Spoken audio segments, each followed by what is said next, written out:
شون آقای حسینی نامیه فکر کنم. ابو طالب. آقا یه بارم یه نفر رو بذارید برای ایشون شوخی بکنه. مثلا برای برادرش، برای مولان خواهرش، برای مادرش، برای خانومش مثلا یه طرز درست کنه. الان من فکر کنم 40 50 میلیارد باشگاه مثل رفسنجان ضرر کرده. حالا اصلا فرض کنیم دو تا بازیکن 30 میلیارد شما ضرر زدید به باشگاه. 30 میلیارد هم نیست. خیلی کمه.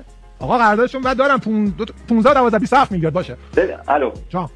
الو. بله. منو داری؟ بله. الان دارم. الو صدای منو داری؟ آره به خدا دارم. آره. آقا بگذارین این بحث من فکر کنم نه من قانع میشم نه شما. نه شما اتفاقا قانع شدی. نه شما باید به من نمره از لحاظ اخلاقی نمره خوب میدادی. بازیکنی شبیه اخلاقی کرده. من زوری که نمیتونم بشم. تو من احساس میکنم. آقا بذار حرف بزنم بابا. تو جمله تموم نشده. خب بذار تموم بشه. من میگم تو میگی یادم میره سوالا. نه خب یه چیز بنویس. حالا قانع شدی؟ نه شما آقا چیکار کنم قانع نمیشه سخت. من این بحثو میخواستم بکنم که آقا قانع شدی؟ موقعی که من فوتبال بازی کردم آقا هر چی میگی رفت میگه قانع شدی؟ خیلی‌ها بهم گفتن باید بری وزیر بشی. چی میگی؟ ولی من با من بودی من چی میگم؟ بله من دنبال این چیزا نیستم. خب حالا من میتونم سوال بعدی رو بپرسم؟ من قانع شدید الان؟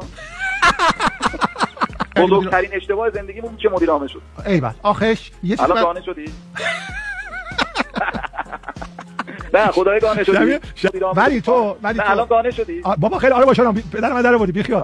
تو دیگه نمیپرسم. آیا اکثرا تو کنارم نشستی چیزی دستش ندادی؟ دیدی قانع شدی؟ نه قانع بگی دیگه.